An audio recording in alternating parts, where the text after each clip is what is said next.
Bueno, Gantt no es muy diferente a lo que les presentó ahorita Rob de Madex. ¿Qué es Gantt 4, no? ¿Y para qué sirve? Gantt 4 es un software que está escrito en C++. Es un paquete especializado para la simulación interacción con partículas cargadas con la materia. ¿Esto qué quiere decir? Utiliza unos algoritmos para determinar cuál es la escenario más probable en los que las partículas cargadas van a interactuar con la materia y interactúan de diferente manera. Tienen propiedades electromagnéticas, químicas, de fuerzas, entre otras. Entonces, tiene aplicaciones en muchas áreas. Lo he visto referenciado en muchos lugares, tanto en física de partículas, física de altas energías, experimentos nucleares, medicina, aceleradores, astrofísica, óptica. Está empezando a tener una presencia importante en la parte de óptica. Entonces es muy, muy multidisciplinario. Este programa, pues en sí tiene, como lo dije, no tiene ecuaciones, no es como un COMSOL Multiphysics, sino es más un análisis probabilístico. Después explicaré qué funciones tiene eso y qué beneficios.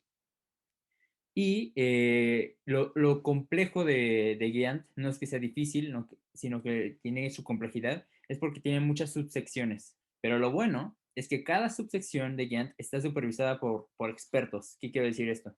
Gantt es en sí está creada por científicos del CERN y cada subsección que se fue creando desde 1900, tengo que tener 1989, 1900 por ahí, está supervisada por varios equipos, ¿no? Por ejemplo, un paquete de física lo ve un equipo especializado que está corriendo esos algoritmos para que se mejoren. Después, la parte de visualización, trabaja en conjunto con los visualizadores para que obtengamos nosotros la mejor pues, resolución, tiempo de carga, etcétera, ¿no? Entonces es muy fiable y tiene una incertidumbre muy baja a los valores reales. Bueno, un poco de la aplicación. Eh, Aquí vemos dos aplicaciones que son muy documentadas en físicas de altas energías. Y lo bueno de que es de Gantt es que como es tan referenciado y como tiene mucha presencia en la física, pues se complementa con proyectos ya existentes. ¿Qué quiero decir eso?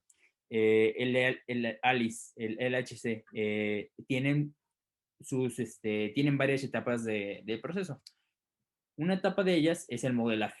El modelaje se utiliza con Gantt 4. Una de las partes más importantes del diseño es la comprobación. Y una comprobación es utilizada con Gantt 4. Y lo bueno es que después de que ya lo hayan utilizado, ya que lo hayan comprobado, hasta ya después de que lo hayan construido el experimento, añaden este paquete a Gantt 4. Todos sus descubrimientos, todos sus hallazgos en fallas, etcétera, lo complementan. Entonces, mientras más experimentos generen los científicos y utilicen Gantt 4, Gantt 4 se refuerza, ¿no? Entonces, por ejemplo, en física de altas energías tenemos ALICE, que es muy conocido, el BABAR, Arlas, este es sacado del Alice, creo. Es un modelo, como pueden ver, no es un modelo muy simple, sino es un modelo ya que está en CAD, que lo transportan a geometría de Gantt 4, ¿no? Un área también muy interesante que utilizan en Gantt es la astrofísica. E igual, este es un satélite. ¿Por qué utilizarían Gen 4? Bueno, pues utilizan Gen 4 en astrofísica para estudiar quizá los análisis que se harían con astropartículas y rayos gamma. Entonces, es un área muy interesante y de hecho tenemos contactos con el proyecto ahorita que se está generando del Hipercamiocande. La parte de México está utilizando Gen 4 para estudiar neutrinos, ¿no? Entonces, están haciendo primero un modelo de Gen 4 para pues, hacer esta tina, por así decirlo, con los sensores y verificar pues un poco los experimentos que van a hacer después, ¿no? Y ese análisis de datos. Un área de aplicación también que es muy fuerte es en medicina, ¿no? Los más fuertes es Gate, DNA, NAMU y Host. Eh, Como pueden ver, la geometría es muy útil, pues puedes hacer un cuerpo completo, puedes hacer una célula, DNA genera neuronas, entonces se da mucho es muy flexible a que los científicos hagan sus comprobaciones ahí. Entonces, y también tiene un privilegio de que tú puedes cargar tu geometría con un material específico y si tienes la composición o si le tienes la composición que sea química, la composición másica, tú la puedes meter y pues ese material se va a cargar con todas sus propiedades electromagnéticas. Entonces, como podemos ver aquí, este experimento se hizo como un MRI, donde iban a ver un efecto de rayos X para ver si afectaba mucho las interacciones magnéticas. Y en el otro era una interacción con una célula con rayos gamma. El segundo es de DNA y DNA es un experimento que aprovecha mucho GAN4, ¿no? Que genera mucha información y es la que ha subido más ejemplos a todo lo que es GAN. Muy bien, ¿cómo funciona? También como Rod, si algo no queda muy claro, nada más hablen para que sepamos. Pues como lo he dicho, es un sistema muy complejo, está muy choncho y como se lo dijimos antes, tiene una complejidad al descargarlo, porque se maneja bajo 17 categorías, que se llaman clases. Estas 17 categorías, como lo dije antes, está supervisada por un equipo especializado, ¿no? Pero las más importantes es Run, Event, Tracking, Track, Geometry, Particle, Materials, Process, Visualization y Global. Existen más. Sin embargo, estas son las que dan pie a que nuestra simulación se genere como nosotros la queremos, ¿no? Estas son las que podemos cambiar y podemos manipular para que se genere nuestro proyecto. ¿Mm? Entonces, cada proyecto va a ser diferente y cada proyecto necesita diferentes clases. Entonces, es importante que se conozca al menos lo básico para que se puedan generar estos proyectos. Muy bien. Voy a explicar básicos algunos. Run nada más tiene que ver con la secuencia de eventos. Es como un for o un while en un código, ¿no? Nada más, tú lo que metas en el run, no importa las variables que se vayan cambiando durante la simulación, ese es el que se va a mantener constante. Son variables constantes que se siguen generando, se siguen generando. Event son los que se meten los inputs y los outputs de la simulación, ¿no? El principio y el final y cómo se va sumando todo lo que nosotros queremos ver. Entonces, las geometrías, que es una parte muy importante de Gantt. En un concepto que es el Constructed Solid Geometry, es una forma de generar geometrías en Gantt. Existen muchas, ¿no? Puedes meter un análisis de CAD a Gantt, puedes utilizar geometrías diferentes en Python y los puedes meter a Gantt, pero esta es la original, ¿no? La que se basa a Gantt. Pero existen tres conceptos para generar estas geometrías.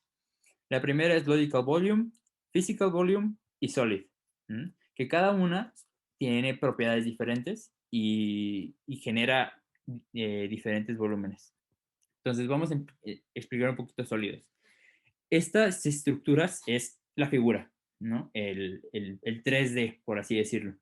Aquí puse tres ejemplos que son como un poquito los más usados para, para iniciar, que es una caja que tiene, así se maneja normalmente. Mira, voy a... espera, muy bien, aquí está. Entonces, aquí así se genera normalmente. Ahorita vamos a ver un ejemplo real.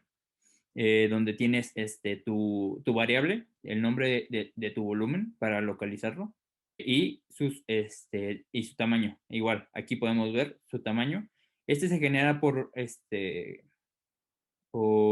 coordenadas cartesianas. Entonces tenemos X, Y y Z, ¿no? Aquí tenemos una esfera y podemos ver cómo se genera. Y aquí tenemos un tipo de cilindro, ¿no? Aquí está cortado porque tú puedes hacer eso, ¿no? Tú dices en dónde empieza y en dónde termina, ¿no? Entonces puede ser de 0 a pi o de 0 a 2 pi, ¿no? Y ahí sí tendrías que, o sea, con una geometría simple se puede generar algo muy complejo. Sin embargo, tienes que hacer como un poco de matemática para hacer estos modelos, ¿no? Y tú puedes combinar volúmenes, ¿no? Y sólidos para generar tu, tu volumen. Logical volumes. Este volumen maneja toda la información que se tiene que ver con la aplicación, su material, su sensibilidad, opciones de visualización. Entonces, en esta parte le vamos a meter a este sólido que hicimos antes, como aquí podemos ver el nombre del sólido, aquí, en nuestro sólido, que anteriormente lo generamos, podemos meterle el material, la sensibilidad, cómo se va a manejar con ciertas fuerzas. Entonces, esa es la diferencia, ¿no? En el Solid lo construyes, el 3D, nada más. Y el Logical le das propiedades. Ujú. Muy bien. Después, el Physical Volume. En esta parte representa la posición espacial de los volúmenes, en dónde lo queremos, ¿no? Si va a haber rotaciones, si va a estar fuera de un área. Entonces aquí podemos ver que dónde tiene rotaciones, donde aquí se va a ver a qué es posicionamiento que le vamos a generar, qué logical volume tenemos. Ya no aquí ya no aparece el sólido, ¿no? ¿Por qué? Porque el sólido ya está dentro del logical volume. Entonces el sólido nada más es el 3D, por así simple computacional. Pero en la visualización y en nuestro análisis se maneja con logical y physical volume. Uh-huh. Y aquí tenemos un ejemplo real, ¿no? Así se va a generar un sólido, ¿no? Que es una caja. Entonces aquí primero generamos el sólido, ¿no? Obviamente antes de esto se maneja pues es C++, entonces se tiene que borrar que antes hubo una variable así y todo eso, ¿no? Ahorita vamos a mostrarlo un poco. Y de igual manera, algo que se me olvidó decirles, como este es un curso introductorio, no esperamos que ustedes ya manejen C++ ni manejen esos tipos de códigos, ya que son, como dijimos, son programas un poco flexibles, ¿no? Entonces, son muy intuitivos. Ya cuando ven un ejemplo. Entonces, aquí tenemos nuestra caja, ¿no? Este es nuestro sólido. Aquí lo dice Solid World. Después tenemos nuestro Logical Volume, ¿no? Donde yo le puse un material aquí no se ve, ¿no? ¿Por qué? Bueno, porque yo puse una variable que se llama fDefaultMaterial, ¿no? Y ahí metí el material. ¿Por qué no queremos meter materiales ahí luego? Porque como es un programa muy llenito, muy complejo, tú después, para cambiar algo, sería mejor que mientras tú estás haciendo la simulación, puedas cambiar esos valores, ¿no? Si quisieras cambiar algo y aquí le pones el material que le vas a poner, pues la dificultad es volver a correrlo, volver a construirlo, y eso dificulta un poco el proceso. Entonces, por eso se recomienda usar variables para nosotros después llamarlas y manejar el material. Y después está el physical world, ¿no? ¿Dónde lo vamos a poner?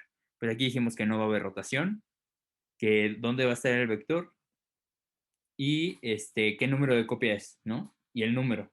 Esto te va a servir cuando tú manejas muchos números de volúmenes y para identificar y sacar información te sirve esta parte, ¿no? Y más bien para identificarlo. Antes de esto, les quería decir, mira, aquí me voy, ay, creo que me moví para adelante. Aquí está, ¿no? En estos volúmenes ya está default un concepto que se llama voxelización. Voxelización es cuando un volumen genera pequeños píxeles, por así decirlo, píxeles tridimensionales. Ese cuadrado de cuenta se divide por muchos pedacitos y eso ayuda a que cuando nosotros queremos hacer la simulación, se maneje individualmente pedacito por pedacito.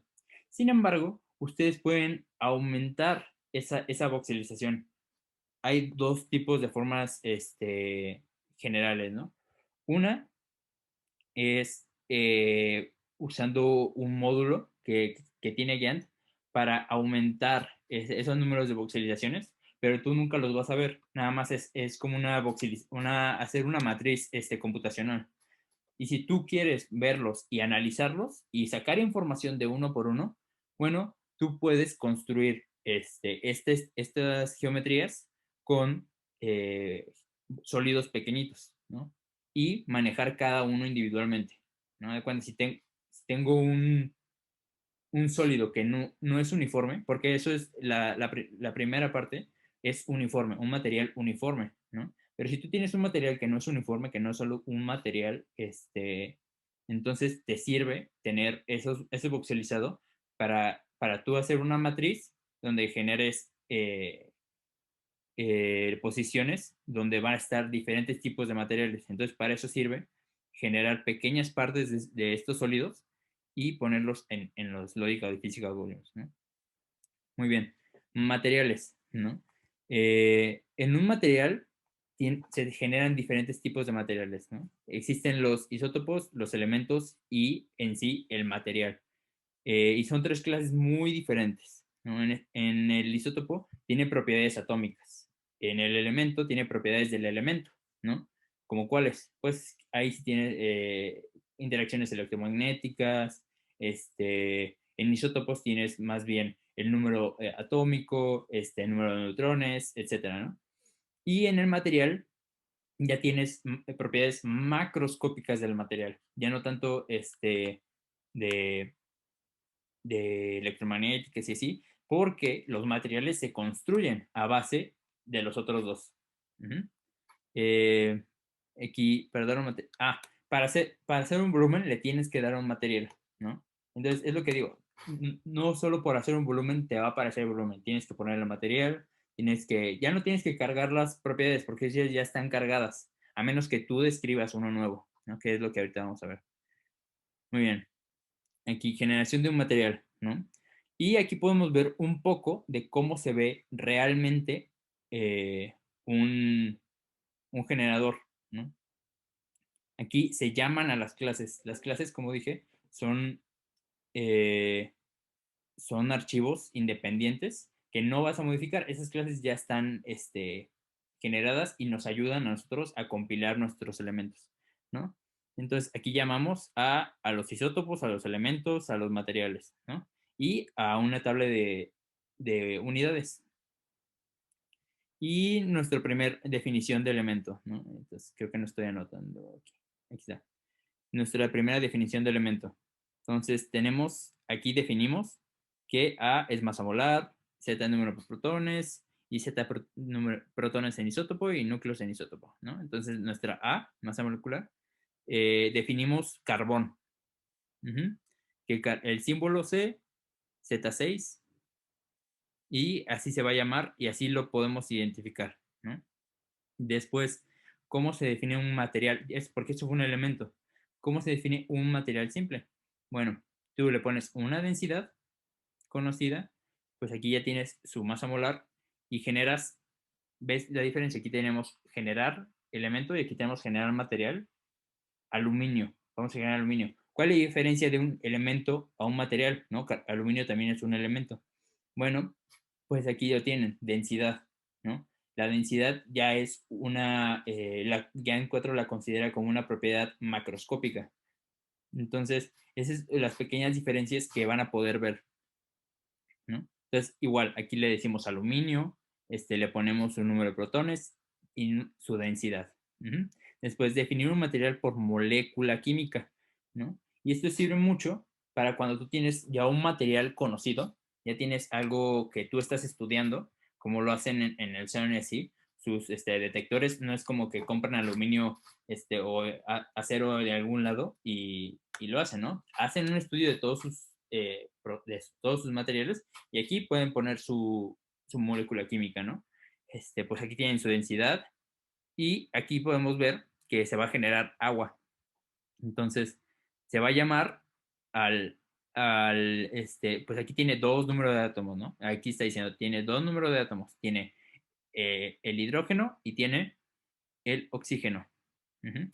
Y aquí te está diciendo cuántos tiene, ¿no? Dos de hidrógeno, uno de oxígeno. Y aquí su densidad y sus componentes. Entonces, como ven, es un poquito, tiene muchos patrones Gantt, ¿no? Entonces, como que no se van a perder mucho. Después, por fracción de masa, ¿no? Entonces, aquí no necesariamente es un material específico, sino aquí pueden hacer como un promedio de un material que quizá no es homogéneo. Entonces, aquí ponemos densidad, decimos, este material se va a llamar aire, ¿no? ¿Y cuántos va a tener? Bueno, va a tener nitrógeno y oxígeno, ¿no? Y aquí tenemos la fracción de masa, ¿no? Que sumado se va a hacer 1, ¿no? 100%. Y definir material con otros elementos mezclados. Aquí es aún más, con un nivel más de complejidad, como por ejemplo el aerogel, ¿no? Quizá no es una estructura que digas, bueno, lo vamos a definir por una molécula química, sino por un conjunto. Y aquí ya tienen, y aquí lo manejan por porcentaje, ¿no? Ya no tanto como por fracción, sino porcentaje de ese material. Y ya automáticamente agarra de las clases la información, ¿no? Ya tiene una librería, pues, de carbón, de todos los elementos de la tabla periódica para, pues, facilitar esa parte. ¿Alguna pregunta de cómo se genera tanto un volumen como un material? ¿No? Bueno, entonces le seguimos. Muy bien. La segunda parte, una de las clases también importantes que se tiene que definir es el tracking, ¿no? Y este funcionamiento se maneja por dos clases principales, el G4 track y el G4 step. El G4 track te da información de la partícula cada ciclo, ¿no? O sea, cada evento que pasa de corridas que generamos en el run va, va, va a definir, bueno, cuál es su posición, cuál es su tiempo, cuál es el tiempo, aquí decimos, tiempo global, local o propio, cuál es su dirección de momento, porque la dirección de momento te la da como un vector, eh, la energía cinética, distancia acumulada, y pues la define cada partícula por el número de tracking, ¿no? Y a diferencia, el G4 Step te da información igual de la partícula, pero un poco diferente. La otra era como del proceso y aquí te la da de la partícula. Entonces, la energía depositada, la energía que va perdiendo la partícula, las deltas, la polarización, el estatus, etcétera. Entonces, estas clases son las que nos van a definir y muchas veces en los ejemplos ya están bien definidas, ¿no? Nada más quizá a ti te interesa sacar más información de la que te está dando y en esta clase es donde te tienes que meter. Muy bien, procesos físicos. Como dije, Gantt está muy actualizado, ¿no? Y para que esté muy robusto, se generan diferentes procesos físicos, ¿no? Tú puedes meterle a un análisis un campo electromagnético o interacciones electromagnéticas. Y quizá no te importan las interacciones de decay. Entonces, en vez de meterle más funciones computacionales, pues nada más te metes a la que te va a servir, ¿no? Entonces existen 7 categorías y cada una de estas tiene sus pequeñas subcategorías. Entonces, existe el electromagnetic, hadronic, decay, photolepton, hadron, optical, parametrization y transportation, ¿no? En esta transportation, quizás nada más te interesa cómo se va a mover una partícula en un medio, ¿no? Quizás no te interesa pues la física, la energía, entonces, la de transport nada más te va a servir de cómo se va a comportar. Muy bien. Y para esto utiliza métodos Monte Carlo. Si no lo conocen, el método Monte Carlo es un método estadístico utilizado para hacer estas aproximaciones mediante números aleatorios. Entonces, los resultados que obtenemos son simplemente eh, de probabilísticos, ¿no? O sea, no se meten, o sea, sí tiene ecuaciones internas, pero no es numérico, es simplemente probabilístico y funciona más o menos como hace el análisis con una clase de números aleatorios, ¿no? Después, el siguiente análisis lo hace con diferentes números aleatorios y tienen que converger en el mismo resultado, ¿no? Y este método Monte Carlo se ayuda o se basa con el número de partículas o el número de elementos, que en este momento serían partículas, que nosotros le pongamos, ¿no? Entonces, si a tu análisis le metes 10 partículas, bueno, te va a salir un método, un resultado Monte Carlo un poco, te va a salir correcto porque ya tiene muy buena incertidumbre, pero no te va a dar ese número de confianza, ¿no? Sin embargo, tú le metes 10,000 partículas, bueno, los números van a ser más precisos, ¿no? Y pues vas a tener un muy buen número de partículas. Muy bien, ahora nos metemos, ¿no? Que es como, yo diría que pues las partículas deberían ser una subsección de física, pero no, es una clase especial para las partículas, ¿no? Entonces tenemos, porque tienen dos tipos de clase para las partículas. Tenemos la definición de las partículas y la dinámica de las partículas, ¿no? Uno tiene las propiedades masa, spin, tiempo de vida, decay, etcétera, ¿no? Interacciones. Y en la otra es cómo se comporta, ¿no? Cómo se va a manejar las energías, cómo se va a manejar el momento, la polarización, el tiempo propio, entre otros. Y consejos para sus primeras simulaciones, ¿no? Si van a comenzar un proyecto desde cero, o sea, hablando desde cero, primero busquen lista de ejemplos, ¿no? Porque Giant 4 es un software muy robusto, ¿no? Entonces, básicamente, si lo quieres hacer, seguramente alguien ya lo hizo, ¿no? Entonces, o hizo algo muy parecido. Entonces, no, primero, antes de hacer un proyecto desde cero, vean la lista de ejemplos, ¿no? Vean cómo se comportan y vean los resultados que obtienen. Y ahí van a poder ver, oye, esta parte es buena, entonces puedo agarrar esa parte de ese ejemplo para generar mi propio proyecto, ¿no? Si no conocen la estructura C++, primero lean los manuales de Gen 4, ¿no? Les van a dar una muy buena idea de cómo se comporta cada clase, cómo se comporta cada variable y cómo ustedes pueden generar sus propios archivos. Y antes de generar cualquier tipo de archivo, no sé si sea propio o sea un ejemplo ya precargado en Giant, entiendan lo que hace, ¿no?